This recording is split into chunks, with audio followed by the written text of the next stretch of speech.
What's up, people of YouTube and gamers out there? It's your boy Noob Sidebot. Welcome to my Universal Gamer Update number 43, brought to you by multiplatgametrap.com, where the gamers go. If you like the intro to this Universal Gamer Update and my last Universal Gamer Update, it was made by my boy Freddy Frego. He hooked your boy up for free. But if you want an intro, he charged only $19.95. I repeat, only $19.95. But if you order now, he'll double your offer. So not only do you get one intro, you get two intros. And with today's special promotion, you get the glitter effect. So you get two intros plus the glitter effect. But hold on, we're not done yet. We're gonna cut the price in half. So you're gonna pay only $9.95. Only $9.95. I repeat, people, only $9.95. Order now. Just playing around. But anyways, welcome to my Universal Gamer Update number 43. It's a big ass update. You know, I got a lot of things to touch on, so let's get straight to it. Let me stop lollygagging. So let's go with the top 5 games for the upcoming motherfucking week, motherfucker. The first game up on the list is Inversion, which, my personal opinion, I think this game is going to be another underrated game of the year. An underrated shooter game, should I say. Inversion comes out on the 5th for the Xbox 360, PS3, and PC. Number 2, Rayman Origins. Already came out for everything else, but it's coming out for the 3DS on the 5th. Number 3, Virtua Fighter 5 Final Showdown. Comes out on the 6th for the PS3 and 360. Number 4, Madagascar 3, the video game. Comes out on the 5th for the 360, PS3, Wii, 3DS, and DS. And that's the only games that's coming out for the upcoming week. And speaking of video games, or movie video games, should I say, somebody let me know if Battleship, the video game, was okay. I'm willing to support that game because the movie was so good. I heard many people say the movie was crap. Are you fucking kidding me? That movie was fucking genius. Next segment, Spit Game. The first game I'm going to spit game about is Mortal Kombat for the PS Vita. So a game I picked up recently. You get the full, complete package of Mortal Kombat. You get all the downloadable content, you get the full story mode, you get the online multiplayer, you get even the tag team and stuff like that. You can do tag team co-op if another person have a PS Vita and stuff like that. If you want to go co-op and do tag team, you get the full challenge tower that was inside the PS3 version and 360 version. You also get the PS Vita touch capable challenge tower, a whole separate challenge tower for the PS Vita. So that's pretty cool. The only thing I didn't like about the game is that a lot of people, you guys know, whoever played the game on the console, you guys know that within the gameplay, it go to a cutscene, and then right in the middle of the cutscene, it go back to the gameplay of the character talking and reacting to the cutscene. And oh my god, the character models on the PS Vita, you know, looks fucking horrible inside that game. Like, I'm sorry, but like, I'm watching a cutscene and it goes right back to my character talking like, come on, let's go, you know, Johnny Cage or something. And it just looks freaking horrible. I'm like, oh my god, the character models are horrible. But the gameplay is 60 frames per second. I think they should cut it down to 40 and make the character models look more better. I'd rather have 40 and better. Oh man, the character models make me want to throw up, you know. But the game is fun. It's a full-fledged Mortal Kombat game, so that's all that matters. Next up, Resistance Burning Skies. I'm working on my Resistance review and my Mortal Kombat review and my Ghost Recon Future Soldier review. But Resistance Burning Skies, a lot of people want to hear my personal opinions and cannot wait for my review. I've been getting so many private messages, so many messages on my unboxing, and people saying I can't wait for your review. I'm going to go ahead and talk to you guys about the game very quickly without actually giving the full review. But for the people that want it, you know, want me to make a long story short, is the game crap like a lot of people have been saying? Fuck no. The game actually gets better and better and better. It's a lot of neutral things about the game. It's a lot of neutral, you know, things about the game. Like, for example, the story isn't great, but it isn't bad. The multiplayer isn't great, but it isn't bad. The length of the single player game isn't great, but it isn't bad. The graphics isn't great, but it isn't bad. It's not. I mean, it's not a good. It's like a lot of things that's not great, but at the same time it's not bad. It's like in between. And I have fun with the game. You know, the first, you know, chapter of the game, or the first 2 chapters is like, it's kind of iffy. You kind of feel like the game is dumbed down. I went into the game thinking that it was going to be dumbed down from the reviews that was getting from these other people and other game journalists and stuff like that. I think that shit is bullshit. You know, before you even get to the middle of the game, you know, it start to feel like an actual in your hand, palm of your hand Resistance experience. You get the whole arsenal of weapons. I thought you only was gonna have like 4 weapons throughout the campaign. Fuck no, it's up to 8 weapons, and the way you unlock the different attachments and different upgrades to the weapons, and the way they do that, I think it's kind of brilliant, you know. And it'd been cool if it will be cool if they implement that in particular thing to the next Resistance game. The multiplayer, it's cool, you know. It's small, you know. The maps are very small. It's only up to 8 players multiplayer, but it's still fun, you know. For the first person shooter multiplayer, it's still, I have fun with it, and I'm having fun with it, and I think it's worth the buy, you know, at least worth the rent, but I think it's worth the buy. But, you know, if I had to give a score right now, I say the single player gets a 7.5, you know, because the beginning of the game kind of is where people probably made the reviews from. You know, that's probably where they got their review scores from and stuff like that.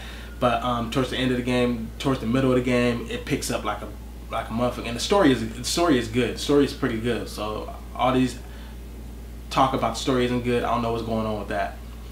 The multiplayer, I say the multiplayer gets about anywhere between a 7.5. So I say the game is about a 7, between a 7 and an 8, you know, roughly. And it's a good resistance game for a handheld game. People got to remember that it's a handheld. Next game I want to talk about in my Spit Game segment is Little Big Planet Beta for the PS Vita. You know, a lot of people didn't get this. You know, I know some people that own a PS Vita personally and they didn't get the beta, but I got an email with the beta, and honestly, I didn't think it was real. You know, I'm like, yeah, right, it's a fucking fake ass email. So I went through it for reals. I just went ahead and went through it, and you know, I seen the PlayStation logo and I seen that it was, and I read everything. I'm like, I still didn't think it was real. I seen the little code, I still didn't think it was real. So I put the code in. I'm like, let me go ahead and go to the store, put the code in.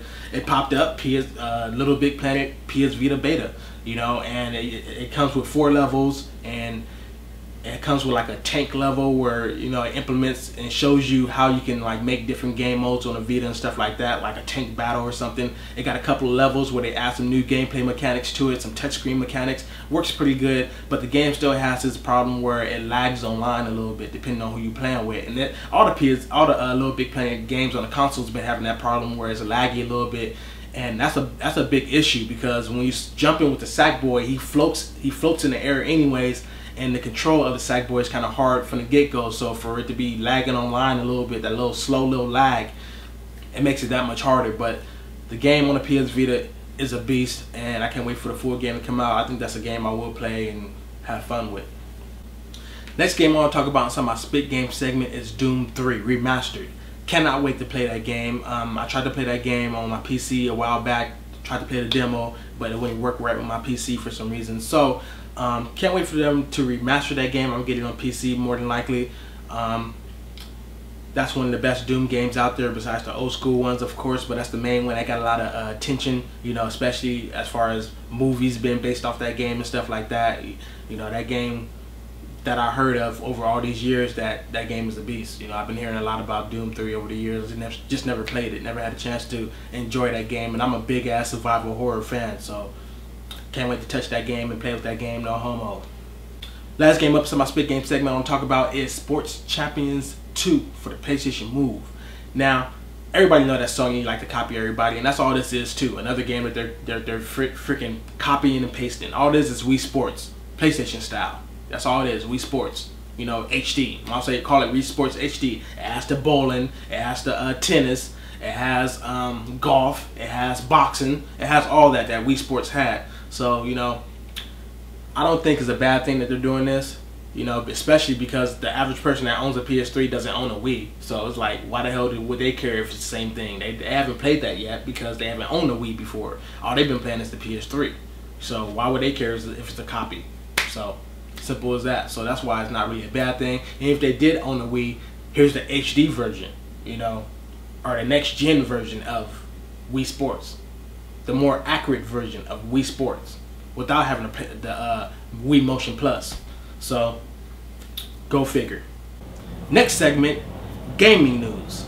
I want to talk about my first gaming news segment. I want to talk about is E3. E3 being right around the corner, and you know you're gonna start seeing a lot of E3 news and stuff. Especially today's the 1st of June, so it's gonna be a lot of E3 news going around, floating around the internet, floating around game websites and stuff like that. And I just want to, you guys know what game I'm looking for. You know, the game I always talk about every time I talk about E3 this year, and I talked about it last year. I want to see at E3, but it about to be shown this motherfucking year at E3, motherfucker. It's like, nah, about to be shown this year for real, because like, I'm looking forward to this game, and that is Half-Life 3 or Half-Life 2 Episode 3.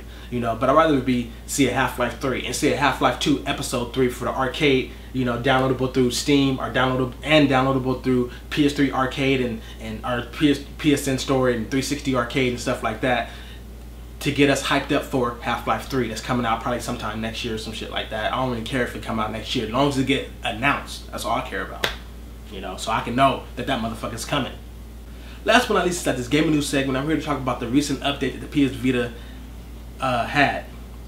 This update that came for the PS Vita, a lot of us been waiting for it. I'm still waiting for them to put out more games though. But now you're able to download and play more of your PS Minis and your PSP games on your PS Vita. So you're able to go to your download list from all the stuff you ever downloaded on the PlayStation 3 or your other PSP system and download those things on your PS Vita, you know. And here are some games that I already owned that allowed me to put these games on my Vita. And these are not all the games that are available. There are more games that's available through the PlayStation Vita store. So check the store. Don't just think that these are the only games that's available through that update. There's more games that they added to the store as well. Check it out. Here are the games right here that I own that wasn't available, but now they are available. Uno, which was a PSP game. Hero of Sparta, which is a PS Mini. Killzone Liberation, which was a PSP game. Duel Invaders, which was a PS Mini game. Enigmo, I think I said that right, Enigmo, which was a PS Mini game. And Pixel Love Rush, which was a PS Mini game. And that's not, like I said, that's not all the PS Mini games that's available. There's some more games that's sold through the PS Vita store, and PSP games that's sold through the PS Vita store. Next segment, gaming rant.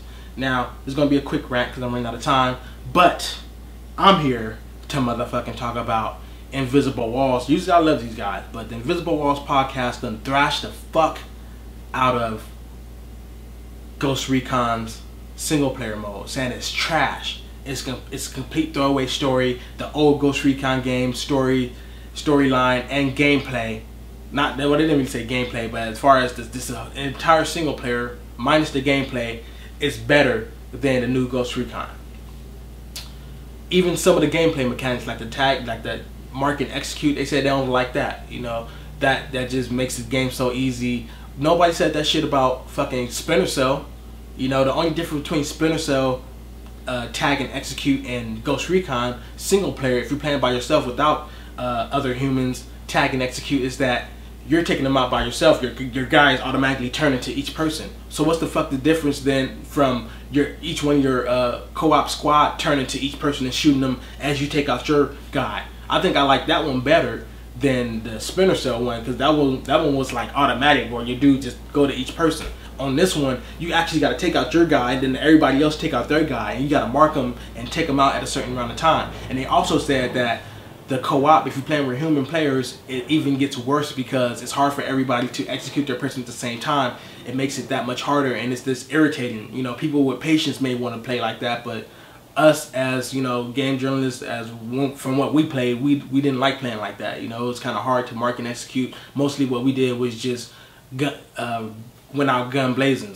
That shows that you guys need to fucking go ahead and retire and hire me, because you guys need some new fresh meat inside there. No homo, but y'all need some fresh meat inside there that knows what the fuck they're talking about, knows what they're doing. Because by you saying playing that game co-op is harder, and it makes the game worse in single player mode because you get spotted a lot. Obviously, you guys don't know how to fucking play video games no more. Obviously, and thrash the single player, talking about it's a throwaway single player, is complete crap. Fuck you. You know, that's my first time being mad at you guys. Like, fuck that. You're like, how the fuck you gonna talk shit about a game to a lot of gaming audience out there and tell them lies like that? That's some bullshit.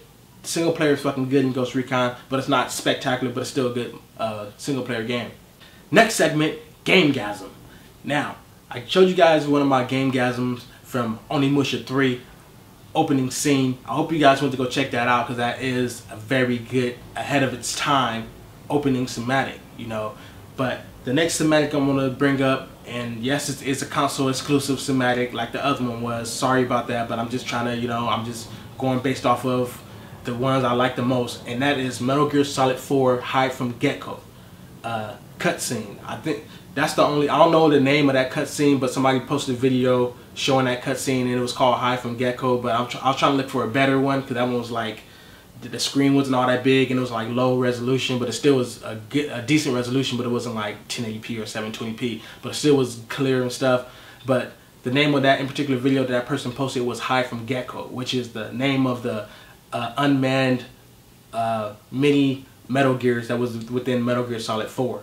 you know, and that cutscene had me on the edge of my seat. Like, I was like cringing and like, oh man, like, ooh, what the fuck? Like, you didn't, like, you know how sometimes you watch a movie, you know what's gonna happen next, you already know the dude is gonna survive, but inside that in particular cutscene, you're like, okay, how the fuck he's about to, oh, another one's coming from that side, oh, what the, it had you on the edge of your seat like you're watching a movie. So I love that in particular cutscene, and that was in the very beginning of the game, within 30 minutes of the game, not even 30 minutes, like 10 minutes of the game. So check that out and enjoy.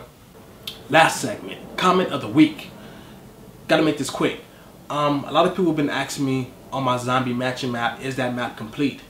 Yes, it is. I know inside that video, which is, it irritates me that I made a video like that, but it's so popular on YouTube. I don't know how the fuck it's popular. I don't know how it's popular, but I think the map made it popular. But the intro, a lot of people like that intro too, and I kept on saying it wasn't complete. But yes, it is complete. Even though it's been complete like a year and something ago, a lot of people still ask me, is it complete? Without checking out my other Halo videos or whatever of gameplay on it. But yes, it is complete for all my subscribers out there that have been subscribing to me because of that map. Yes, it is complete, and yes, you can go play on it, and yes, you can go to my file share on Bungie.net. All you gotta do is type in Hershey's1, capital letters, space, and then a 1. I don't see how it's so hard for you guys to find my file share. A lot of you guys saying you can't find it, you typed it in, but you can't type it. HERSHEYS space 1. So it's been your boy NoobSidebot. That's been my Universal Gamer update for this week. Probably been longer than 15 minutes. But I had a lot of stuff to talk about. Really didn't even go into detail like I wanted to inside certain topics. But I did what I had to do and did what I could, and that's been your boy NoobSidebot. And next Universal Gamer update, I will be talking about some E3 goodness. Peace.